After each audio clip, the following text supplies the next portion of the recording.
नमस्कार दोस्तों, मैं राजकुमार मौर्य। 2024 का लोकसभा चुनाव आ गया है। लोकसभा चुनाव से पहले बहन कुमारी मायावती को लेकर के बहुत बड़ी खबर आ रही है कि इंडिया गठबंधन में बहन कुमारी मायावती को शामिल किया जा रहा है।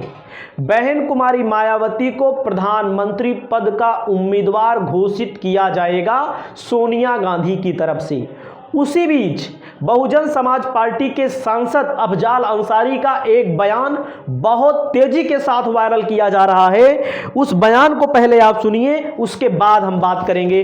तो बयान क्या है, थोड़ा ऑडियो सुनिएगा। पार्टी का षड्यंत्र है, सुनिए, कि वो बसपा को मिटाना चाहती है, डरती है बसपा यूपी में 4 बार सत्ता में रही है, घबरा गए हैं बसपा के भाजपा और आरएसएस के लोग।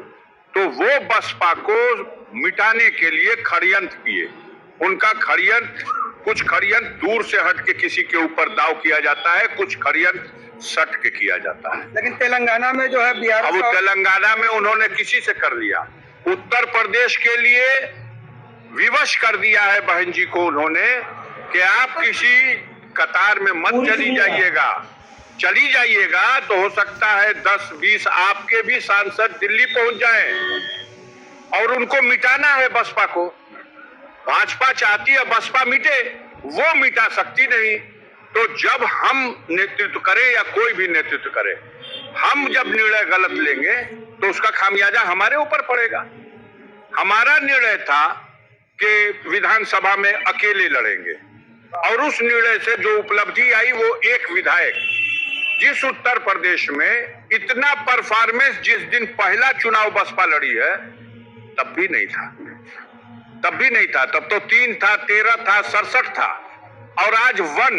और साल भर पहले के उस रिजल्ट में और आज में क्या परिवर्तन हो जाएगा। फिर ये चाहते हैं कि दिल्ली भी बसपा एक एमपी न लेके जा सके, इसलिए उसमें मत शामिल हो। मुझे अब भी उम्मीद है कि पार्टी को बचाने के लिए, बाबा साहब भीमराव अंबेडकर के संविधान को बचाने के लिए, गरीबों के मान सम्मान को बचाने के लिए अब भी उम्मीद है कि चमत्कार होगा। और उसी से घबरा रही भाजपा। ये जो 400 का नारा है उसी से घबरा रही है, क्योंकि आप जानते नहीं हैं आदरणीय बहन कुमारी मायावती जी ने ऐसे ही हालात पैदा हुए थे जब अटल बिहारी वाजपेयी को विवश होकर के 13वें दिन जाकर के त्याग पत्र देना पड़ा था। कौन था वो निर्णय, किसने लिया था वो निर्णय? वो बहुजन समाज पार्टी की नेता का ही निर्णय था। वो आईन मौके पे वार करेंगी, अगर नहीं कर सकी तो मैं मानूंगा कि उनको मजबूर कर दिया गया है। आपने सुन लिया, बसपा के सांसद हैं, सपा ने गाजीपुर से इनको लोकसभा का टिकट दे दिया है।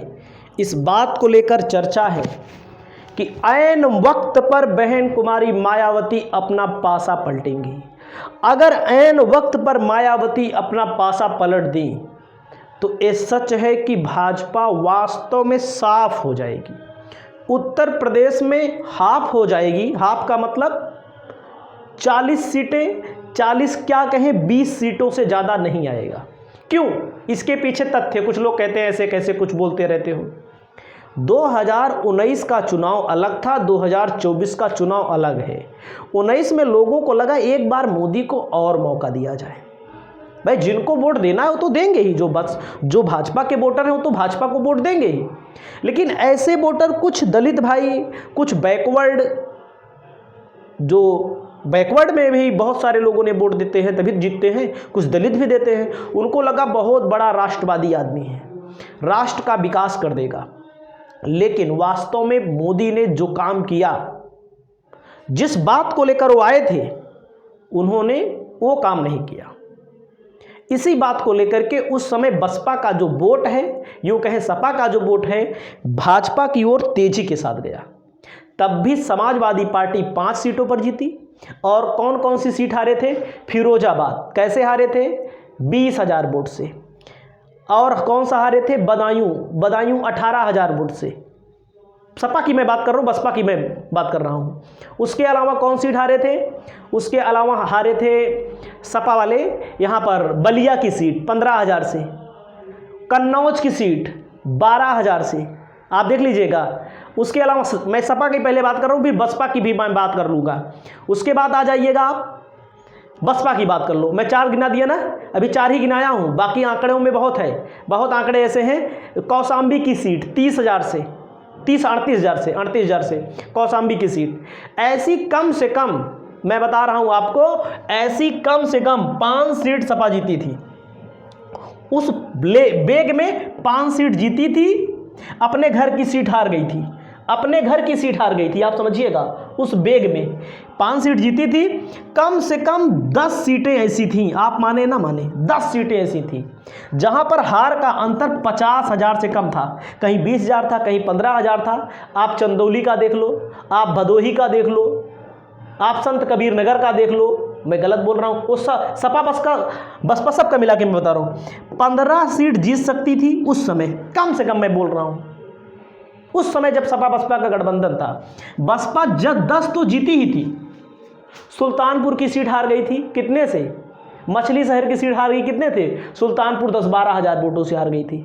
और मैं बता रहा हूँ, मछली शहर 181 वोट से हार गई थी, कहीं 5,000 वोट से, कहीं 8,000 वोट से, कहीं 12,000 वोट से। कम से कम 10 सीटें इनकी भी थी, जो 10, मैं ज़्यादा नहीं जोड़ रहा हूँ, 20 सीट उस समय भी बसपा जीत सकती थी जब मोदी की प्रचंड लहर थी। 15 सीट में सपा का मान रहा हूँ, सपा का 15 मान लो थोड़ी देर के लिए। कितनी सीट जीत सकते थे उस समय? 35 सीट जीत सकते थे। संजीव बालियान कितने वोटों से जीते थे? 5,000 वोटों से। बागपत जो वो लड़े थे, क्या बोलते हैं, जयंत चौधरी, कितने वोटों से हारे थे? 18,000 वोटों से। कई सीटें ऐसी थी, मैं आपको डाटा निकाल दूंगा अगर ऐसा कुछ हो जाता है, डाटा फिर बताऊंगा अगर ऐसा कुछ हो जाता है। अब की बार क्या है, अगर बहन जी आ जाती हैं, वाकई में मैं बता रहा हूं, ज़्यादा मैं उम्मीद नहीं करता, कम से कम 50 सीट सपा बसपा कांग्रेस मिलाकर जीत लेगी। अगर नहीं आती हैं तब भी मैं बता रहा हूं, करीब 30 सीट सपा कांग्रेस मिलकर जीत सकते हैं आराम से। वो 400 कहें, 80 कहें, उससे नहीं मतलब, क्योंकि मैं कुछ उंगलियों पे गिना सकता हूं। अगर आप गिनना चाहें, अगर आपको जानकारी चाहिए तो आप खुद सोच लीजिए। जैसे आपको मैं बता रहा हूं,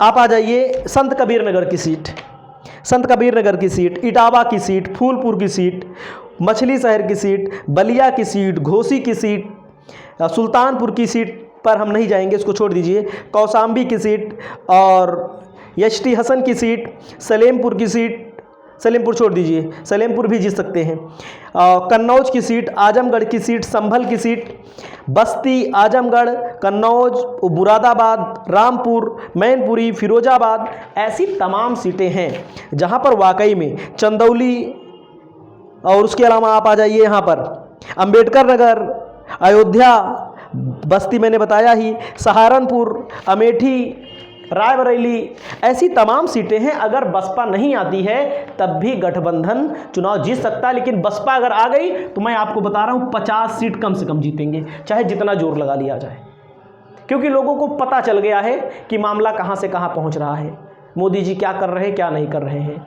तो हम उम्मीद करते हैं कि अगर गठबंधन हो जाता है तो बहुत अच्छा है, नहीं होगा तो जो होगा तो देखा जाएगा। लेकिन बसपा कहीं ना कहीं कुछ ना कुछ बहुत बड़ा खेल करने वाली है, जिसके संकेत मिल चुके हैं। नमस्कार।